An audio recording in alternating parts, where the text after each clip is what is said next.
administration. Now the Tesla CEO, ex-owner, and SpaceX founder has his sights set across the pond on.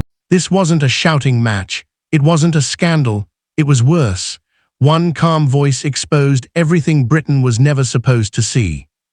Before we continue, I'd like to ask you a quick favor. If you're enjoying this content, could you take a moment to like this video and subscribe to the channel?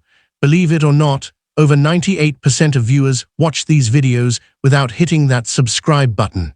It's completely free, and it makes a massive difference, helping us bring you more of the content you love. Now we're seeing that Elon Musk trolling knows no bounds and no borders. Lately, he's been turning his ire here at the Labour, the sort of center-left government here in Britain, particularly its Prime Minister, Keir Starmer. Now, he's been tweeting a lot over the past year against Keir Starmer and against the Labour government. There are moments in public life that don't just embarrass a politician. They redefine how the public sees them. Moments where the carefully built image cracks, not because of insults or shouting, but because someone calmly asks the questions that were never supposed to be asked out loud. This was one of those moments. It unfolded on live television, in a setting designed to feel safe, familiar, and controlled. The kind of interview where politicians arrive confident, rehearsed, and ready to glide through talking points that have been polished by advisors and repeated countless times. Keir Starmer walked in expecting exactly that. Another serious conversation. Another opportunity to project calm authority. Another chance to sound like the responsible adult in British politics. His tweet, I don't know if we're calling it tweet, on X, a platform that he owns, he wrote, "The people of Britain have had enough of a tyrannical police state." And you can see there, he was tweeting along with a survey, a petition that the government would be obliged to take up, or at least the parliament would be obliged to discuss after it reaches a certain number of. What happened instead left the room silent. At the start, everything followed the usual script. Starmer spoke about Britain's future with practiced ease. He talked about long-term planning, sustainability, fairness, and investment. The words flowed smoothly, but they floated. Big ideas, carefully chosen phrases, and reassuring language that sounded meaningful without committing to specifics. The audience listened politely, but there was no energy in the room. It felt like political theater, familiar and predictable. Then the dynamic shifted. The producers announced that Elon Musk would be joining the discussion remotely. There was a brief pause, the kind that barely registers with viewers but is instantly felt by anyone on set. Starmer's expression changed, not dramatically, but noticeably. This was no longer a friendly exchange. This was no longer a controlled environment. Musk did not arrive with theatrics, no raised voice, no insults, no grandstanding. He appeared calm, almost casual, and that calmness made what followed far more unsettling. Instead of debating ideology, Musk went straight to fundamentals. He asked for numbers. He asked for timelines. He asked for consequences. Where would the funding come from? Which industries would carry the cost? What happens to workers whose jobs disappear before new ones exist? How long would Britain rely on backup energy sources during the transition? What fills the gap when renewables don't meet demand? These were not trick questions. They were the questions ordinary people ask at home when politicians stop speaking. They were the questions buried beneath the slogans. Starmer hesitated. At first, he tried to return to familiar ground. He spoke about ambition, about direction, about the importance of leadership, but Musk didn't interrupt. He waited. And then he calmly pointed out that ambition without arithmetic is not a plan, that direction without detail is just hope. The contrast was stark. Starmer sounded like a man reciting principles. Musk sounded like someone auditing a project. As the exchange continued, the gap widened. Musk pressed gently but persistently, asking Starmer to define what investment meant in real terms, how much, from where, over what period. Starmer spoke about growth creating opportunity, but struggled to explain how that growth would materialize while shutting down existing energy capacity. This was the moment the studio went quiet. Not because anyone was shocked by Musk's tone, but because of Starmer's inability to answer.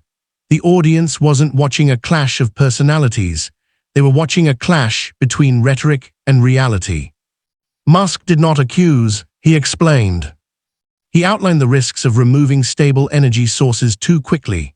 He spoke about grid reliability, cost spikes, and the time it takes to build large-scale infrastructure. He translated policy into lived experience, higher bills, job insecurity, dependence on foreign energy, and economic pressure on families already stretched thin. Starmer tried to regain footing by pointing to complexity, suggesting that Musk didn't fully grasp the nuances of British politics. It was a familiar defense, but it didn't land. Musk responded not by dismissing politics, but by pointing to systems. He spoke about engineering, logistics, and long-term execution, about building rockets, factories, and supply chains, not as a boast, but as evidence of understanding what it means to turn ideas into reality. That was the turning point. Because the public comparison wasn't between a businessman and a politician. It was between someone who builds things and someone who talks about building things. The host, a seasoned interviewer, attempted to move the conversation along, but the momentum was gone. The questions hung in the air unanswered. Starmer looked toward the moderator, toward the camera, toward anywhere that wasn't the problem directly in front of him. And for viewers, something shifted. This wasn't about Elon Musk winning an argument, it was about a realization that beneath the polished language and confident delivery, there were gaps that mattered, gaps with consequences. By the time the segment ended, the damage was done. Starmer offered closing remarks about values and leadership, but they felt distant, almost disconnected from what had just happened. Musk, meanwhile, went further. He didn't just criticize, he offered alternatives. A diversified energy grid, realistic timelines, nuclear as a stable base load, renewables where they work, not where they sound good politically, transition without collapse. It was pragmatic, it was specific, and that specificity resonated. When the broadcast ended, the reaction didn't fade, it exploded. Clips circulated within minutes. Commentary flooded social media. Viewers replayed the same moments, not because they were dramatic in the traditional sense, but because they revealed something uncomfortable.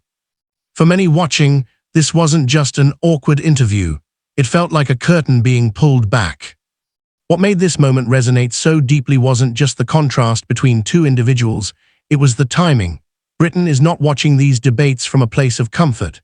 The country is living through overlapping crises that have tested public patience to its limits. Energy costs remain painfully high. Household budgets are under strain. Businesses face uncertainty. Trust in political leadership is fragile.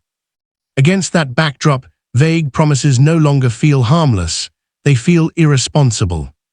For years, British politics has been dominated by language that sounds impressive but avoids friction with reality. Targets without timelines, visions without costs, commitments without accountability.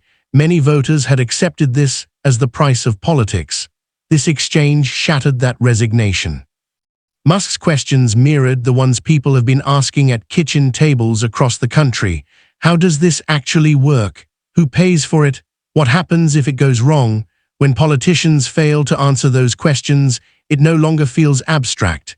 It feels personal. That is why the silence in the studio mattered so much. It wasn't just an awkward pause. It was recognition.